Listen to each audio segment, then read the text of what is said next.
हाँ जी, जय श्री राम। कल हमने देखा अभिव्यक्ति और माध्यम, नया टॉपिक के साथ शब्द शक्ति और भेद। आपने इसमें 3 पेज भरे, 4 पेज भरे, 5 पेज भरे, मेरे को नहीं पता है। लेकिन हाँ, अगले 20-25 मिनट जो बात करेंगे, शब्द शक्ति के दोनों प्रश्न आपके उसके बाद गलत नहीं होंगे। हाफ ईयरली में भी आप देखेंगे और एनुअल में भी ऐसा ही होगा।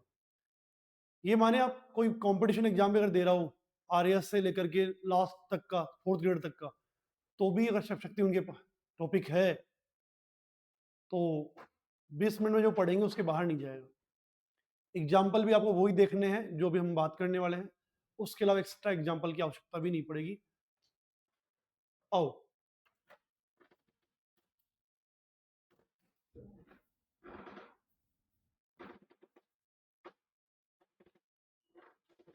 शब्द शक्ति आपने खूब सुना।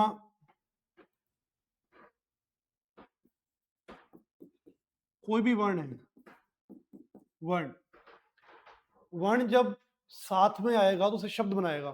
क्या बनाएगा? शब्द। एक वर्ण है, दूसरा वर्ण आया, तीसरा वर्ण आया, क्या हो गया? शब्द हो गया।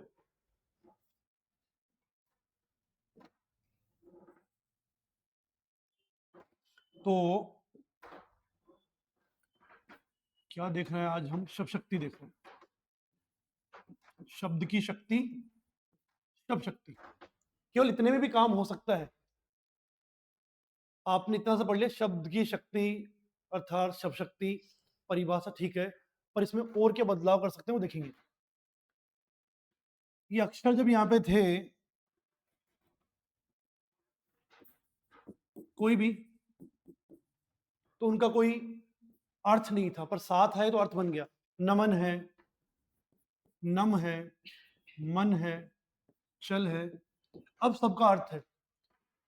तो ये जो चल का अर्थ चलना है, मन का हमारे मन से है, नम का थोड़ा दुखी होना ये है, नमन प्रणाम करना है। ये हमें पता कैसे लगा? ये इस माथे ने, हमारी बुद्धि ने, हमारे माइंड ने, हमारे मस्तिष्क ने जो काम किया, दिमाग जो चलाया ना, वो शक्ति, वही क्या है? शब्द शक्ति है। परिभाषा क्या कह सकते हैं? देखो क्या कह सकते हैं परिभाषा।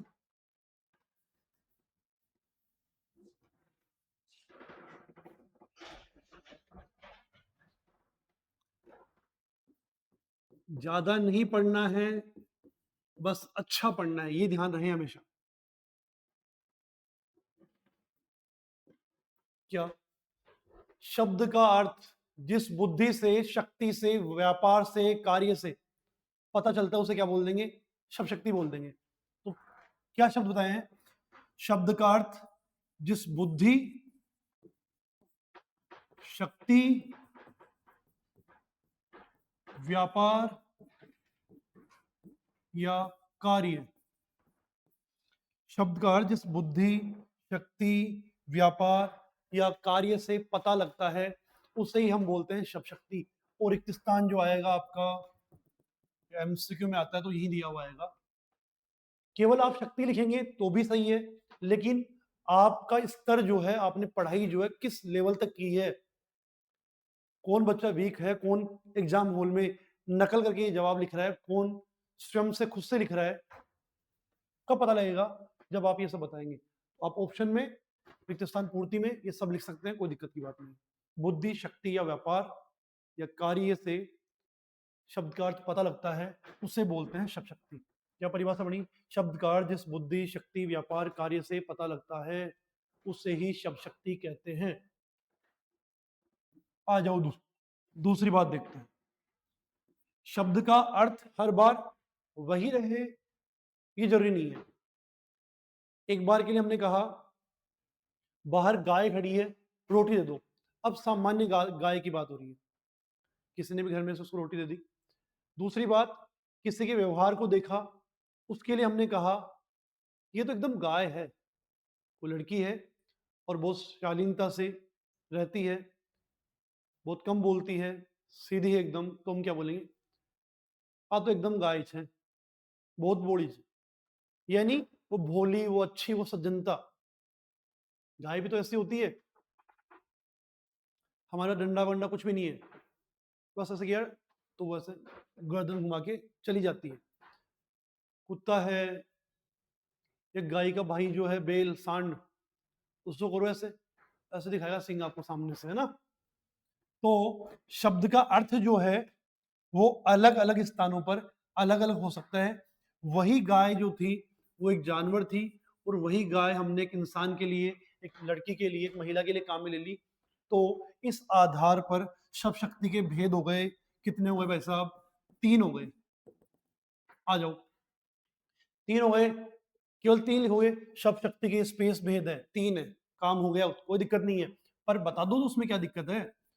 अभिधा, हाँ जी सर, और लक्षणा, और व्यंजना। हमें जो भी 12th के एग्जाम बैठ रहे हैं, किसी भी कंपटीशन एग्जाम बैठ रहे हैं, सफल उसमें होना है। लास्ट बार 12th दे रहे हैं, लास्ट बार 10 दे रहे हैं, एक ही बार एग्जाम देना है। कंपटीशन बैठे हैं, उसी साल पास होना है। तो हमें पता होना चाहिए 3 ही क्यों याद रखो, कौन कौन से हैं। और जब मेरे पास उसका ज्ञान है तो मैं लिख के भी उसको आऊंगा। रिक्त स्थान पूर्ति वाला प्रश्न है तो लिख के आ जाऊं, अभिधा, लक्षणा और व्यंजन। कैसे इसको समझेंगे? देखो, अभिधा पहली शब्द शक्ति है, अभिधा।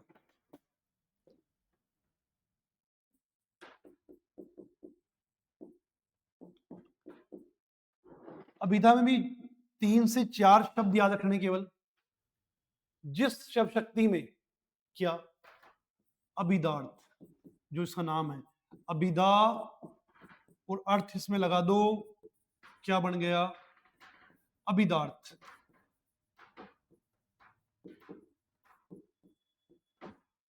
ये लो जी, ऐसे लगा दो। दूसरा वाच्यार्थ, ये है वाच्य और ये है अर्थ, और ये बन गया भाई साहब वाच्यार्थ। चलो वो भी बन गो। अब मुख्य अर्थ, ये मुख्य और ये अर्थ क्या बोल देंगे? मुख्यार्थ बोल देंगे। क्या बोल देंगे? मुख्यार्थ।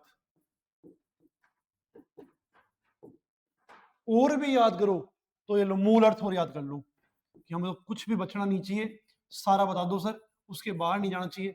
लो जी, सारा ही बता दिए, पूरा ही बता दिए। मूलार्थ यानी शब्द का कोई भी सेंटेंस है, कोई भी बात है, ये लिखा हुआ है यहाँ पे राम, भगवान राम। राम लिखते ही हमारे मस्तिष्क में आया कि हाँ, यहाँ भगवान राम, मर्यादा पुरुषोत्तम राम की बात चल रही है। वैसे ही जो सामान्य अर्थ, अभिधार्थ जैसा देखा वही अर्थ, वाच्यार्थ जैसा बोला वही अर्थ, मुख्य अर्थ जो इसमें मेन है वही अर्थ देखा, मूल अर्थ जो मेन है मुख्य है वही देखा। यानी ये शब्द आप अभिधा शब्द शक्ति में याद रखेंगे। शब्द का जब जब अभिधार्थ, वाच्यार्थ, मुख्यार्थ, मूलार्थ ग्रहण किया जाता है उसे अभिधा शब्द शक्ति कहते हैं। क्या याद किया? शब्द का जब मुख्य अर्थ, हाँ जी मेन बात जो है वही, मुख्यार्थ, मूलार्थ या वाच्यार्थ, अभिधार्थ, सारे याद हो अच्छी बात है, नहीं हो तो इतने सारे में बताएं, कोई सा तो याद रहेगा। रिक्त स्थान पूर्ति में तो डाल के आना है। शब्द का जब स्पेस अर्थ ग्रहण किया जाता है वहां अभिधा शब्द शक्ति होती है। तो लो जी, ये कोई भी लिख दो, अभिधार्थ, वाच्यार्थ सब लिख दो तो बहुत अच्छी बात है। मोहन पढ़ रहा है, हाँ जी पढ़ रहा है। तिरंगा हमारा राष्ट्रीय ध्वज है, हाँ जी है। माननीय प्रधानमंत्री, देश के प्रधानमंत्री जो है उनके लिए हमने कोई वाक्य यूज किया, क्या यूज किया? माननीय नरेंद्र मोदी देश के प्रधानमंत्री है, हाँ जी है। यानी कोई इसमें दिमाग लगाने की आवश्यकता नहीं, किंतु परंतु नहीं है, सीधी बात, नो बकवास। यही होता है मुख्य किसमें, अभिधार्थ में या मुख्यार्थ में। जैसा बोल रहे हैं वैसा ही अर्थ ग्रहण करना है, वही है अभिधा। और लगभग हम हमारे जीवन में अभिधा यूज करते हैं, कभी कभार दूसरे शब्द शक्ति यूज करते हैं, वो है लक्षणा, और उससे भी कम जो है वो करते हैं व्यंजना। तो जीवन में अभिधा के लिए नई बात, अभिधा के लिए नई बात पक्का किसी ने नहीं बताई, बताइए तो बोलना, कि यमक अलंकार जो है, सर अलंकार में आगे सबसे बीच में, हाँ जी, यमक अलंकार जो है और उत्प्रेक्षा अलंकार जो है वो अभिधा शब्द शक्ति में ही आता है। यमक अलंकार उत्प्रेक्ष अलंकार कौन सी शब्द शक्ति में आता है? बोल देना, अभिधा शब्द शक्ति में आता है सर। और जो भी पत्र लिखते हैं कौन से वाले, कार्यालयी, स्कूल में या ऑफिशियल में या गैर ऑफिशियल में, कार्यालय पत्र, कार्यालय पत्र विशेषत वो तो लिखे जाएंगे अभिधा में ही। हाँ, गैर कार्यालय हो सकता है, किसी मित्र को लिख रहे हैं, दोस्त को लिख रहे हैं, वहां अपन ने कोई बात ताने वाली कर दी या ये वाली कर दी तो हो सकता है, पर यहाँ पर हमेशा पत्र किसमें लिखा जाएगा? कार्यालय पत्र लिखा जाएगा। किसमें? अभिधा शब्द शक्ति में। और सामान्य सेंटेंस जो भी यूज कर रहे हैं, जो भी बोल रहे हैं, सब अभिधा शब्द शक्ति में। पल्ले पड़ गई बात, चालू आगाने। अभिधा में अभिधार्थ ग्रहण किया जाता है, वाच्यार्थ होता है, मुख्यार्थ होता है, मूलार्थ होता है, उससे अभिधा शब्द शक्ति कहते हैं। दोबारा सुनना, वाक्य में जब शब्द का अभिधार्थ, मूलार्थ, वाच्यार्थ, अर्थ ग्रहण किया जाता है उसे बोलते हैं अभिधा शब्द शक्ति। यमक अलंकार, उत्प्रेक्ष अलंकार उसी में आते हैं, कार्यालय पत्र उसी में आते हैं। राम अयोध्या के राजा बने, हाँ जी अभिधा शब्द शक्ति है। हम भारत देश में रहते हैं, अभिधा शब्द शक्ति है। ठीक है, सामान्य सेंटेंस सब अभिधा में। आगे बढ़ते हैं। अगली शब्द शक्ति हमारी जो आती है वो है, एक बार अभिधा में ज्यादा उलझना नहीं है, पर्याप्त अभिधा के लिए जो बातें कर रहा हूं पर्याप्त है। फिर भी अगर इसके भेद पूछ ले आपसे तो आप जा सकते हैं कितने पे, कि 3 भेद अभिधा की। कौन कौन से हैं? रूढ़, यौगिक और योग रूढ़। योग रूढ़, हाँ जी। कौन कौन से कैसे? पहली बात तो इतने में काम हो जाएगा, पूछे अभिधा शब्द से कितने भेद माने गए हैं, स्पेस कितने भेद माने गए हैं, 3 बता देना, रूढ़, यौगिक और योग रूढ़। सेंटेंस देके पूछे, एक वाक्य है,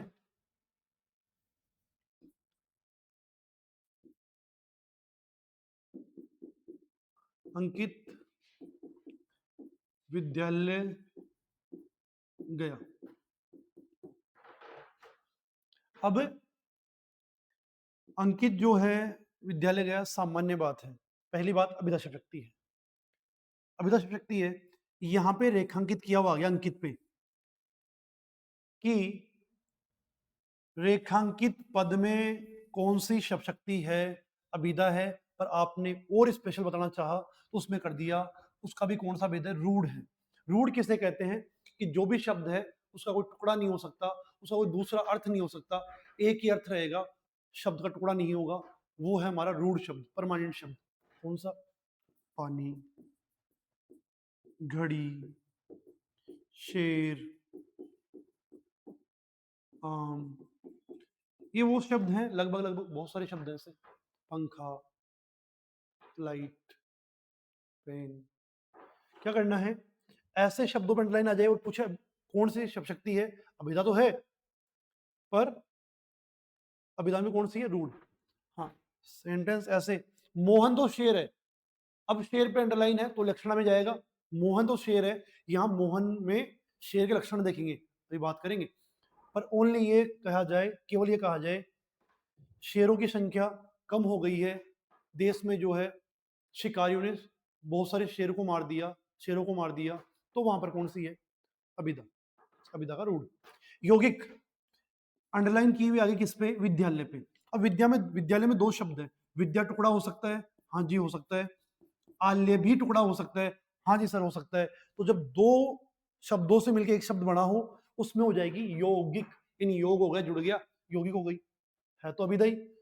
अंकित विद्यालय जाता है, नॉर्मल बात है, पर विद्यालय पर अंडरलाइन की हुई आ गई, कौन सा है? बोल देना, यौगिक है।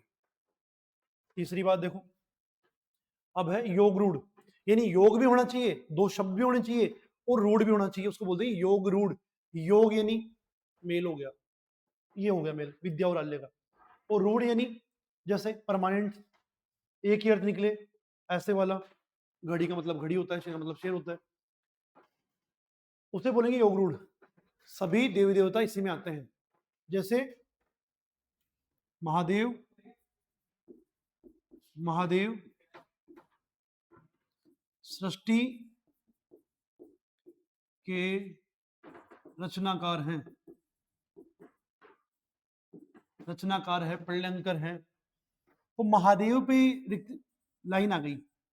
महान एक शब्द है, देव एक शब्द है। महान और देव, महादेव। पर महादेव, सारे देव महान है, कृष्ण जी भी हैं, विष्णु जी भी हैं, ब्रह्मा जी भी हैं। पर हमारा नाम जैसे महादेव हमने देखा, सीधा गया शिव, यानी यहाँ बात हो रही है शिव भगवान की। तो महादेव सृष्टि रचनाकार है, ऐसा शब्द है भाई, एक सिंगल शब्द नहीं है, दो हो सकते हैं। जब दो हो सकते हैं तो रूढ़ तो नहीं है ये। फिर यौगिक, हाँ यौगिक हो सकता है भाई, दो टुकड़े इसके हो सकते हैं। पर कहा कि इसमें अर्थ कौन सा निकल रहा है, तो अर्थ तो अलग निकल रहा है, शिव। इसलिए कौन सा हो गया, योग रूढ़ हो गया। जिसको समझ में आ गया बहुत अच्छी बात है, नहीं आया तो इतना भी पर्याप्त है, आगे ज्यादा उलझना नहीं है। अभी तक परिभाषा, आगे बढ़ते हैं। लक्षणा,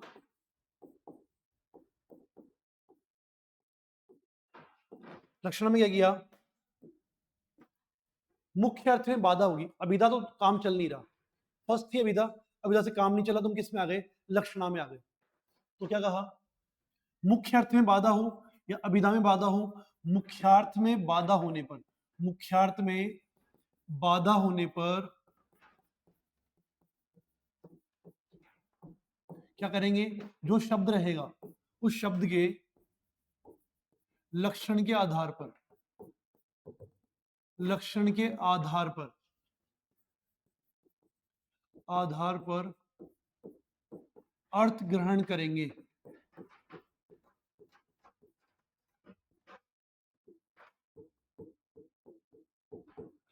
उसे बोल देंगे हम क्या, लक्षणा शब्द शक्ति। क्या याद करना पड़ा, मुख्यार्थ में बाधा है, हाँ जी है, लक्षण के आधार पर अर्थ ग्रहण कर लिया, इसको हम लक्ष्यार्थ भी बोल सकते हैं।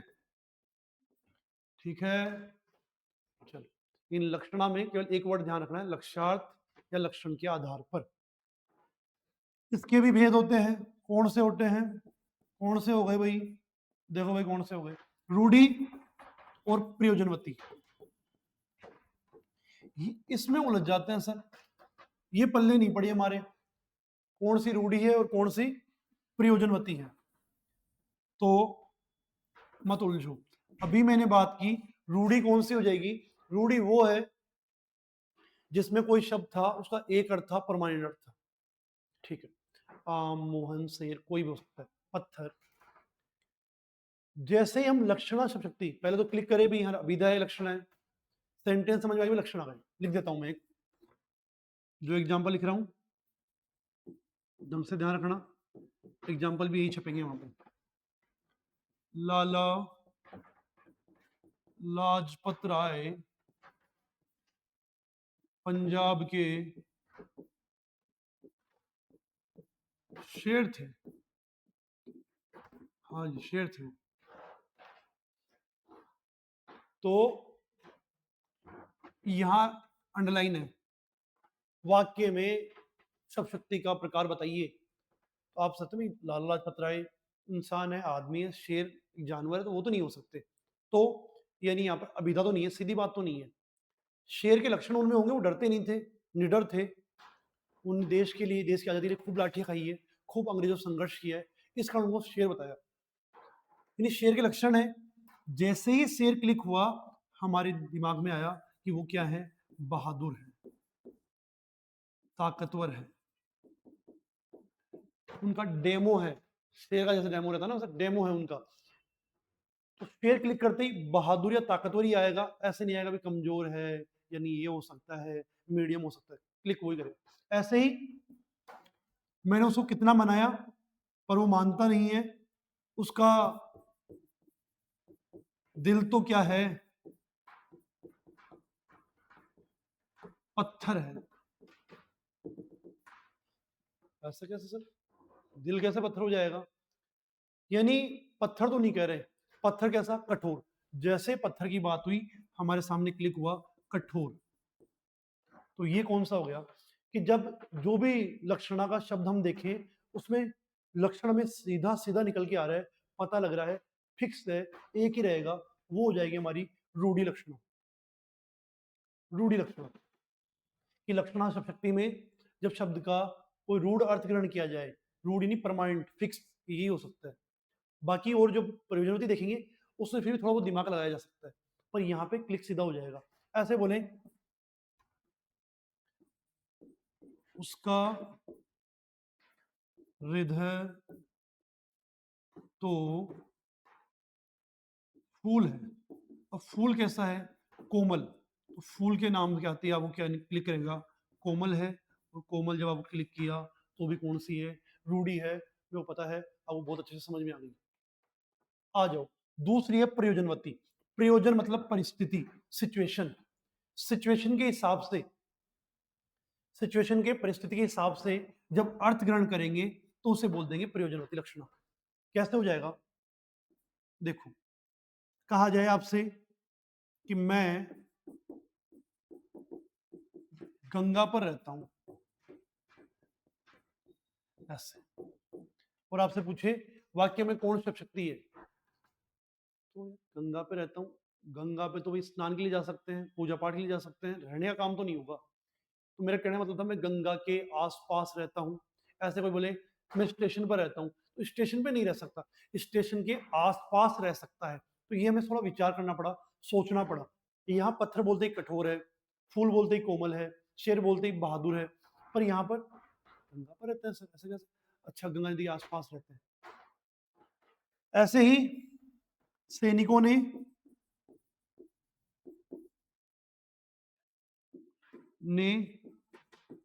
कमर कस ली।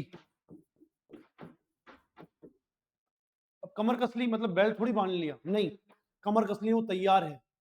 वो तो वैसे हर तैयार रहते हैं। क्या शब्द है फौजी है, जब भी मिले सैल्यूट, प्रणाम किया करो, अच्छा लगता है उन्हें। वेतन तनख्वाह सैलरी के लिए नहीं खड़े वो लोग, उससे ज्यादा तो यहाँ अपने घर पे किसान वाला काम करके, दूध बेच करके, या छोटा मोटा कोई भी काम करके कमा सकते हैं। वो क्यों खड़े हैं? उनमें देश के लिए जज्बा है। ये मातृभूमि जो है अपनी जन्म देने वाली माँ से भी उन्हें प्रिय है, इसलिए वो खड़े हैं। तो जब भी आपको दिखे, जो मैं करता हूं वो मैं आपको सिखा, जब भी आपको दिखे आपको क्या करना है? जब वो आपको जाते हुए ट्रक में दिखते हैं, आप उन्हें प्रणाम करते हो, खुशी मिलती है। उन्हें पता है कि बच्चा देश का युवा समझदार है, सम्मान तो मैं कर रहा है। सरकारें पैसा बहुत नहीं देती है, सैलरी बहुत ज्यादा नहीं होती, तो कम से कम उन्हें हम सम्मान दे करके उनका मान बढ़ा सकते हैं। आते हैं, तो सैनिकों ने कमर कस ली, यानी वो तैयार हैं। आस पड़ोस जो देश है हमारे, कभी भी कोई भी हमला हो सकता है, इसलिए वो तैयार रहते हैं, कमर कस के रहते हैं। तो यहाँ पे तैयार से है, यानी ये एक तरह से लोकोक्ति और मुहावरे जो हैं वो भी इसी में आएंगे। तो लोक किया जाए बात को, अगर आपसे पूछे कि लोकोक्ति और मुहावरे किस में आते हैं, तो लोकोक्ति और मुहावरे पहली बात तो लक्षणा में आते हैं, और दूसरी बात लक्षणा में भी किस में आते हैं, तो लक्षणा में किस में आ जाएंगे? वो प्रयोजनवती में।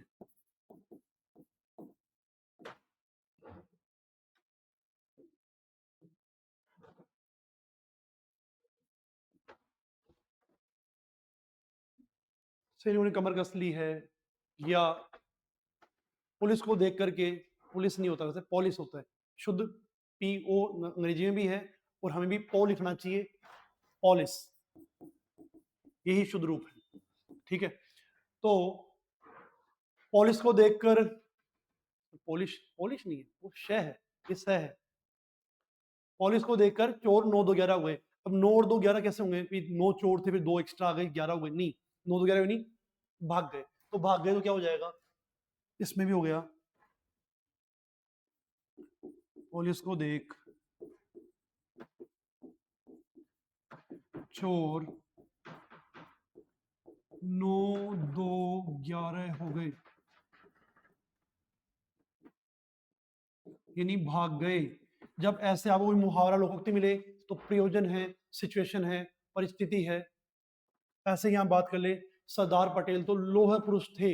अब लोहा जैसे क्लिक किया, लोह पुरुष थे, यानी आयरन मैन थे, मजबूत थे। तो लोह पुरुष जो है वो ये नहीं है, लोह पुरुष जो है किसका है? रूढ़। लोहा जो है फिक्स है, लोहा यानी मजबूती के लिए आता, मजबूत थे, रूढ़ में चला जाएगा। प्रयोजनवती के अपन ने देख लिए, लोकोक्ति मुहावरे वगैरह आते हैं। और उसके अलावा पूरा घर फिल्म देखने गए। अब घर कैसे चला गया? पूरे घर के लोग देखने गए। ये जब क्लिक हुआ, थोड़ा समय लगा, थोड़ा परिस्थिति को समझना पड़ा, सिचुएशन को समझना पड़ा, वो क्या हो जाती है? प्रयोजनवती। तो ये हो गया हमारा लक्षणा वाला काम, पर्याप्त है। इसके अलावा कोई एग्जाम्पल आपके नहीं छपेगा। आगे बढ़ते हैं। अगली है आपकी व्यंजना। सर ये समझ में नहीं आई, इसके एग्जाम्पल भी बहुत कम मिले, हार्ड थी। नहीं नहीं, कुछ नहीं है, सब बढ़िया है। मुख्यार्थ में बोध हुआ, लक्षणा हो गई। अब मुख्यार्थ और लक्ष्यार्थ दोनों में क्या हो जाएगी? बाधा हो जाएगी। मुख्यार्थ का बोध हुआ, अभिधा। मुख्यार्थ में बाधा हुई, लक्षणा। और मुख्यार्थ और लक्ष्यार्थ दोनों में बाधा हुई तो व्यंजना। तो क्या हो जाएगी परिभाषा? मुख्यार्थ व लक्ष्यार्थ, मुख्यार्थ व लक्ष्यार्थ में बाधा होने पर शब्द के, मुख्यार्थ लक्षण में बाधा होने पर शब्द का अन्य अर्थ ग्रहण किया जाता है। अन्य अर्थ ग्रहण किया जाता है। अन्य अर्थ ग्रहण किया जाता है।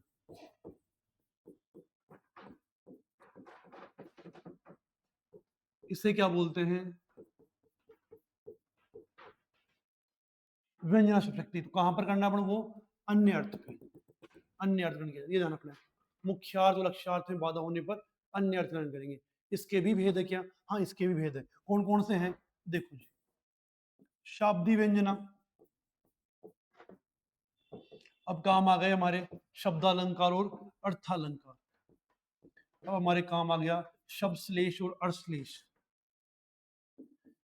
जैसे शब्द श्लेष था और शब्दालंकार था, अर्थालंकार था, वैसे ही शाब्दी और आर्थी व्यंजना होती है। उनमें भी क्या था? एक ही शब्द के अलग अलग अर्थ निकल रहे थे। इनमें भी क्या है? एक ही शब्द के अलग अलग अर्थ निकलेंगे। अगर व्यंजना शब्द शक्ति पूछता है तो वो एग्जाम्पल मैं आपके सामने लिख रहा हूं। कौन सा एग्जाम्पल पूछेगा? लो जी देखो,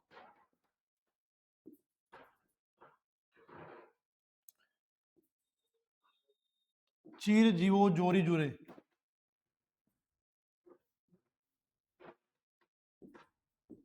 चीर जीवो जोरी जुरे, क्यों न स्नेह गंभीर। क्यों न स्नेह गंभीर को घटी वे वृषभ भानुजा। बहुत बढ़िया एग्जाम्पल है।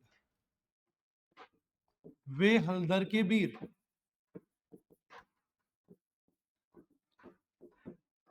कैसे? दो अर्थ, व्यंजना में दो अर्थ लेने हैं। दो अर्थ इन श्लेष अलंकार में भी होता है, एक ही शब्द के खूब सारे अर्थ निकलते हैं, दो तीन कितने भी हो सकते हैं। वैसे इसमें भी है। चिर जियो लंबे जिए, किसकी जोड़ी? अभी बता रहे किसकी जोड़ी, सेकंड लाइन में आएगा। उनकी जोड़ी, उनमें स्नेह प्रेम भी गंभीर खूब क्यों ना हो। किस किस में? वे वर्षभ भानुजा, वृक्ष यानी बेल, और बेल की भानुजा यानी बहन। तो बेल की बहन कौन हो गई? बेल की बहन हो गई गाय।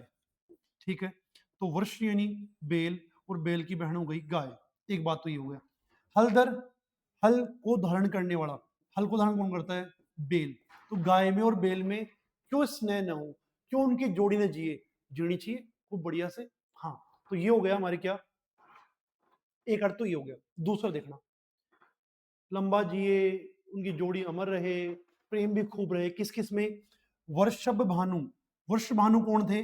वृष भानु थे राधा जी के पिता। वर्ष भानु नाम था उनका। और जायनी जो उनसे जन्म लेने वाली है, तो वर्ष भानु की जो जायन जन्म लेने वाली है वो उनकी बेटी हो गई। और बेटी कौन है? राधा रानी, राधा हो गई। और वे हलधर के वीर। हलधर कौन? बलराम। बलराम हल रखते थे, हल को धारण करने वाले। और उनके वीर कौन? कृष्ण। तो राधा में और कृष्ण में क्यों स्नेह ना हो, क्यों प्रेम ना हो, क्यों उनकी लंबी जोड़ी क्यों न जिए? ये एक ही शब्द है उनके अलग अलग अर्थ निकले, दो दो अर्थ निकले। इस कारण पहली बात तो व्यंजना है। व्यंजना में कौन सी है, शाब्दी है या आर्थी है? तो देखो कौन सी है कि सर यहां पर अगर मान लो वर्ष भानुजा की जगह हम सीधा सा बेल लिख देते, वे कौन, बेल, या फिर यहाँ पे गाय लिख देते, गाय, और वो बेल लिख देते वहां पे, तो फिर इसका अर्थ केवल एक निकलता है, भाई हाँ गाय में और बेल में क्या हो, प्रेम होना चाहिए और उनकी जोड़ी जीनी चाहिए। फिर इसका अर्थ ये नहीं हो सकता, क्या नहीं हो सकता, कि बेल लिख दिया यानी शब्द चेंज कर दिया, और शब्द चेंज करते ही शब्द शक्ति के दो अर्थ थे ना वो खत्म हो गए, एक ही अर्थ निकला, इसलिए इसको क्या बोल देंगे हम, शाब्दी व्यंजना है। जब शब्द की जगह उसका पर्यायवाची रख दे तो व्यंजना का प्रभाव समाप्त हो जाए, उसे बोलते हैं हम शाब्दी व्यंजना। शाब्दी व्यंजना, आपने नहीं मन पानी राखे बिन पानी सब सून, पानी गए न उभरे मोती मानस चून। पानी की जगह जल लिख देंगे तो उसका अर्थ चमक नहीं निकलेगा, उसका अर्थ इज्जत नहीं निकलेगा। तो पानी वाले में कौन सा एग्जाम्पल है, शाब्दी व्यंजना। परिभाषा जो शब्दालंकार की थी, परिभाषा तो शब्द श्लेष की थी, क्या थी, जब व्यंजना शब्द शक्ति शब्द पर निर्भर रहे, जब व्यंजना शब्द शक्ति शब्द पर निर्भर रहे। लिख देता हूं, क्या करें, समय थोड़ा सा लगता है पर घास नहीं काट सकते, समझ में तो आना चाहिए कम से कम। सोचता हूँ वीडियो थोड़ा छोटा बन जाए, आपको आसान रहे, पर फिर वो ये आप फिर से उलझे रहेंगे, एक बार में आपकी बात क्लियर होनी चाहिए, ठीक है। बाकी आप बताएंगे कि कहाँ से छोटा वीडियो रखने हैं, बड़े रखने हैं, बस अपना काम चलता रहेगा।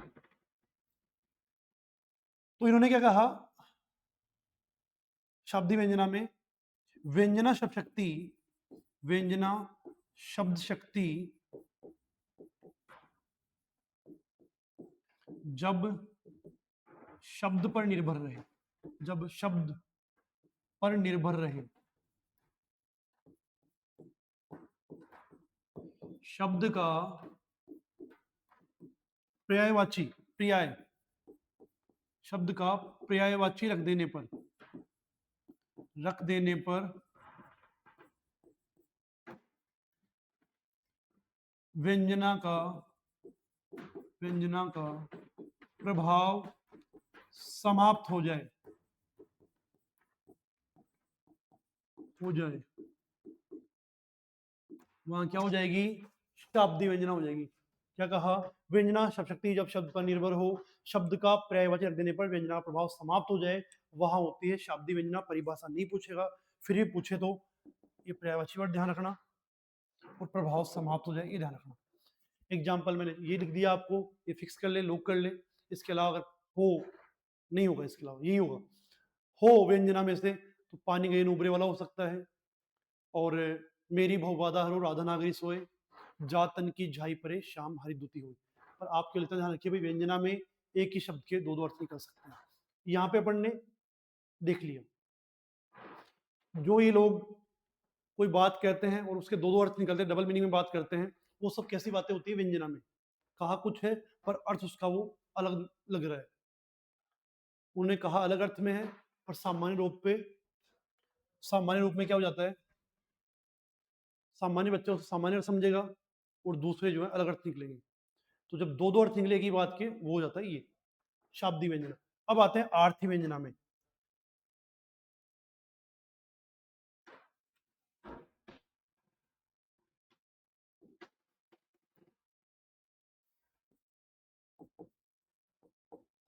आर्थी व्यंजना, पहले मैं वो एग्जांपल देता हूँ जो आने वाला है ना, फिर उसके बाद में अपन बेसिक बातें जो आपने पढ़ी है वो वापस से और कर लेंगे। इस तरह माधव अलग ही पढ़ा दिया, वो तो ऐसे ही था, ये था। पहले जो आ रहा है वो कर लेते हैं, उसके बाद में बता दूंगा कि हाँ ऐसा भी हो सकता है। सघन कुंज छाया सुखद शीतल सुरभि समीर।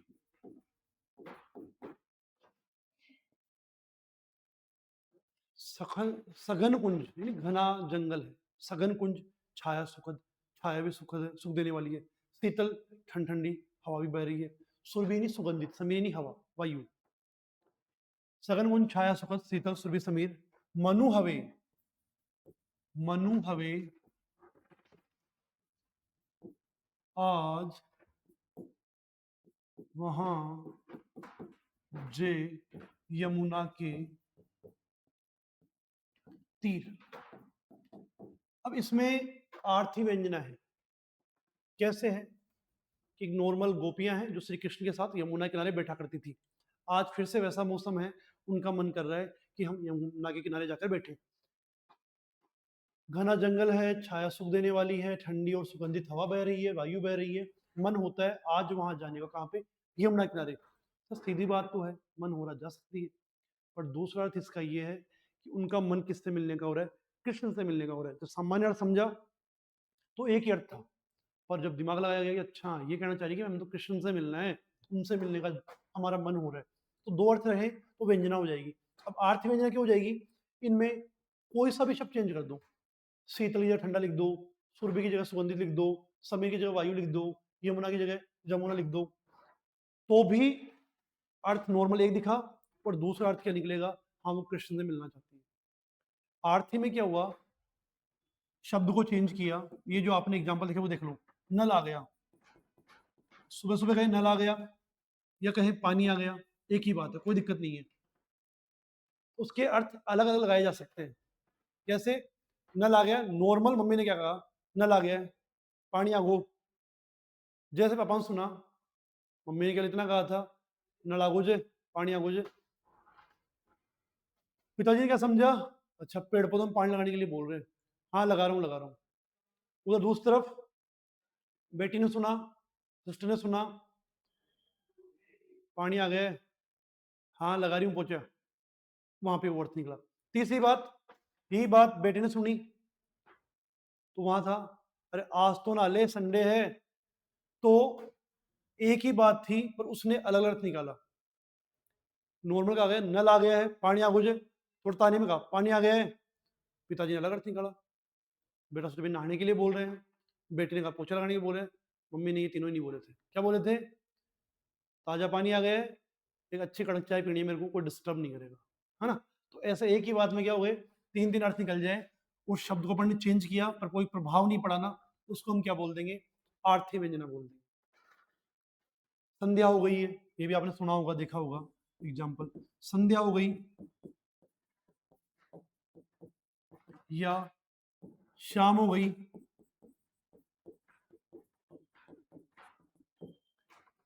संध्या हो गई सिर्फ शाम लिख दो, कोई दिक्कत नहीं, अर्थ पे डिपेंड है। व्यंजना शब्द शक्ति जब अर्थ पर निर्भर हो, शब्द का पर्यायवाची रख दे तो भी अर्थ में कोई अंतर न पड़े, उसे हम बोलते हैं क्या? उसे हम बोलते हैं आर्थी व्यंजना। शाम हो गई सर, इसमें कैसे हो जाएगा? इसमें कैसे हो जाएगा? देखो कैसे हो जाएगा। मैं कहूं शाम हो गई है, संध्या हो गई है, घर पे कहा तो उन्होंने क्या जवाब मिलेगा? श्रीमती भी बोलेंगे हाँ खाना बना रहे हैं। यही बात मैंने पुजारी जी से कही, मंदिर के पास खड़ा हुए, अरे पुजारी जी संध्या हो गई है। हाँ भाई साहब करा दिया, बात दिए बत्ती करा। वो ये बोलेंगे। यही बात मैं किसी गोपालक से कहूँ जो गाय लेके गया हुआ जंगल में, अरे भाई शाम होगी, तो ये गया, हाँ साहब चला वापस चला, लौटते हैं वापस लौटते हैं। एक ही बात को एक ने कहा वापस लौटते हैं, एक ने कहा खाना बनाते हैं, एक ने कहा क्या पूजा आरती करते हैं। तो एक ही शब्द था, अलग अलग अर्थ थे। इस कारण जो बच्चे सोचे बस शाम हो गई, हाँ हो गई तो हो गई, नॉर्मल बात है, नॉर्मल बात नहीं है, दो तीन अर्थ निकल सकते हैं। तो संध्या हो गई, शाम हो गई, एक ही बात है। नल की जगह पानी लिख दो, ये मैंने आपको समझा दिया है। परिभाषा और देखते हैं, बात खत्म करते हैं। बस आपको समझ में आ गया होगा, मुझे पूर्ण विश्वास है। व्यंजना जब व्यंजना जब अर्थ पर निर्भर हो,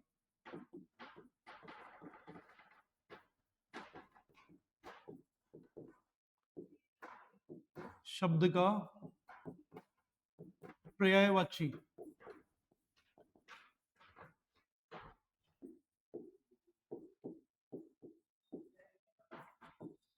पर भी व्यंजना का प्रभाव प्रभाव बना रहे, वहां कौन सी हो जाएगी? वहां हो जाएगी आपकी व्यंजना शब्द शक्ति। तो ऐसा करके आपका टॉपिक कंप्लीट है। आप मुझे बताएंगे कि हाँ सर पर्याप्त है, समझ में आ गया, आगे हम चैप्टर स्टार्ट कर सकते हैं, अगर आप चाहेंगे तो मैं गद्य पोर्शन से पहले भक्तिन को लेने वाला हूँ। आप कहेंगे सिल्वर वेडिंग ले लो सर, वहां से ले सकते हैं। आत्म परिचय देख सकते हैं, या ग्रामर का कोई टॉपिक चाहिए तो बताइए। मिलते हैं।